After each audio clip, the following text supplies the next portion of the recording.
کوئی ہم ڈاکہ نہیں ڈالیں گے، کوئی برا کام نہیں کریں گے، میں آپ کے ہاتھ پر توبہ کرتا ہوں۔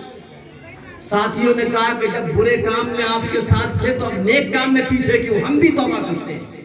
اور اس کے بعد 60 ڈاکوؤں کا یہ گروہ حضور غوث پاک کے ہاتھ پر توبہ کرتا ہے، توبہ کر کے گناہوں سے آپ کے مریدوں میں وہ تجدید میں شامل ہو جاتا ہے۔ غوث پاک فرماتے ہیں کہ میرے ہاتھ پر لاکھوں لوگوں نے توبہ کی ہے، یہ سب سے پہلا گروہ تھا جس نے میرے ہاتھ پر توبہ کی۔ سبحان اللہ، نعرہ تکبیر، نعرہ رسالت، علماء اہل سنت، مسلک اعلی حضرت، نعرہ تکبیر، نعرہ رسالت۔ تو غوث پاک کی ان تعلیمات سے کیا سبق ملتا ہے کہ غوث پاک ماں باپ کے فرما بردار ہیں۔ اگر ہم غوث پاک کے چاہنے والے ہیں تو ہمارے بچوں کو ماں باپ کا فرما بردار ہونا چاہیے۔ کیا ہونا چاہیے؟ فرما بردار ہونا چاہیے۔ غوث پاک علم کی خاطر اپنے گھر بار کو چھوڑ رہے ہیں۔ اگر ہم غوث پاک کے چاہنے والے ہیں تو ہمیں اپنے بچوں کی تعلیم کے لیے، علم کے لیے جو بھی قربانی ہو قربانی دینا چاہیے۔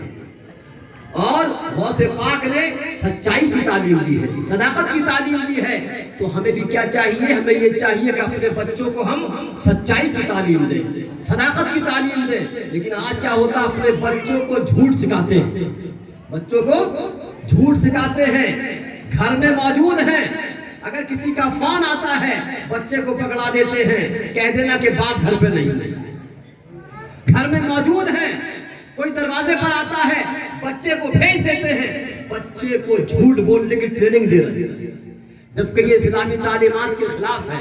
حضور غوث پاک کیا تعلیم دے رہے ہیں؟ تعلیم دے رہے ہیں کہ زمانے میں کتنے بھی طوفان آئے، پریشانیاں آئے، مصیبتیں آئے، لیکن کبھی جھوٹ نہیں بولنا چاہیے۔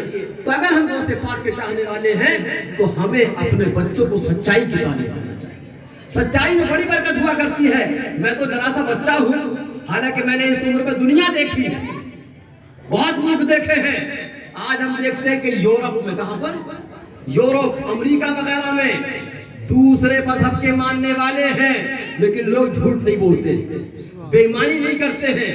لیکن آج آپ دیکھیں، آج سے 50 سال پہلے لوگ کہتے تھے مسلمان جھوٹ نہیں بولتا ہے، مسلمان بے ایمانی نہیں کرتا ہے، مسلمان غداری نہیں کرتا ہے، مسلمان کم نہیں تولتا ہے۔ آج یہ ساری برائیاں مسلمانوں میں پائی جاتی ہیں۔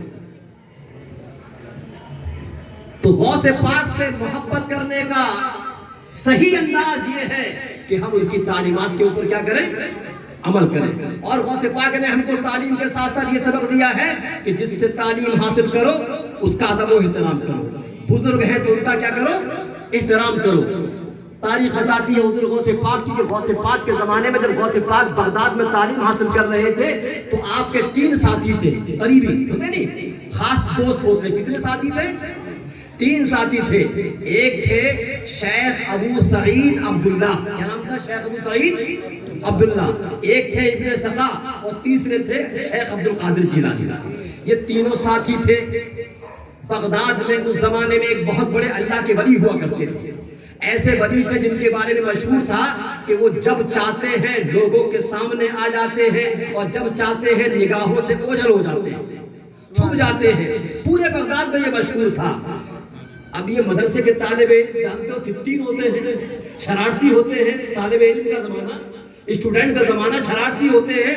اب یہ تینوں دوست ملے اور کہا کہ بغداد میں ایک اللہ کے ولی ہیں، بڑا ان کا چرچا ہے، بڑی ان کی شہرت ہے، چلیے ان سے ملاقات کر کے آتے ہیں۔ تو اب تینوں دوست مشورہ کرتے ہیں۔ ایک کہتا ہے ابن سقا، جو بہت تیز طالب علم تھا، بہت ذہین تھا، وہ کہتا ہے کہ میں ان سے ایسا سوال کروں گا کہ میرے سوال کا جواب نہیں دے پائیں گے اور وہ پریشان ہو جائیں گے۔ دوسرا شیخ ابو سعید عبداللہ کہتا ہے کہ میں بھی سوال کروں گا، دیکھتے ہیں کہ میرے سوال کا کیا جواب دیتے ہیں۔ لیکن حضور غوث پاک شیخ عبد القادر جیلانی، ابھی طالب علمی کا زمانہ ہے، فرماتے ہیں کہ میں ان سے کوئی سوال نہیں کروں گا، میں ان سے کوئی کوئسچن نہیں کروں گا، میں ان سے کوئی سوال نہیں کروں گا، میں تو ان کی زیارت کے لیے جا رہا ہوں، دست بوسی کروں گا، ان کے ہاتھ چوموں گا اور ان سے فیض حاصل کروں گا۔ اب یہ تینوں ساتھی، حضور غوث پاک کے تینوں ساتھی اس اللہ کے ولی کی بارگاہ میں جاتے ہیں۔ جب وہ حاضر ہوتے ہیں اور یہ تینوں جیسے ہی سامنے آتے ہیں تو وہ اللہ کا ولی نہ کوئی ابھی بات نہیں کی ہے، کبھی دیکھا نہیں ہے۔ وہ اللہ کا ولی ابن سقا جس نے کہا تھا کہ میں ایسا سوال کروں گا کہ وہ پریشان ہو جائیں گے، جواب نہیں دے پائیں گے، اس اللہ کے ولی نے کہا اے ابن سقا تو میرا امتحان لے گا، مجھ سے سوال کرے گا، تیرا سوال یہ ہے اور تیرے سوال کا جواب یہ ہے۔ سبحان اللہ سبحان اللہ۔ تیرا سوال یہ ہے اور تیرے سوال کا جواب یہ ہے۔ اور کہا کہ شیخ ابو سعید عبداللہ کہ تم نے بھی کہا تھا کہ میں بھی سوال کروں گا، میں بھی سوال کروں گا۔ دیکھتے ہیں کہ وہ کیا جواب دیتے ہیں۔ ابن سقا سے کہا کہ تیرے سوال کا جواب یہ ہے اور مجھے تیرے اندر سے کفر کی بو آ رہی ہے۔ کیا آ رہی ہے؟ کفر کی بو آ رہی ہے، تیرا خاتمہ ایمان پر نہیں ہوگا چونکہ تو نے اللہ کے ولی کی بے عزتی کی، توہین کی ہے، بے ادبی کی ہے۔ مسلمانوں یاد رکھو کہ اسلام میں چاہے نماز ہو، روزہ ہو، زکوٰۃ ہو، حج ہو، ادب و احترام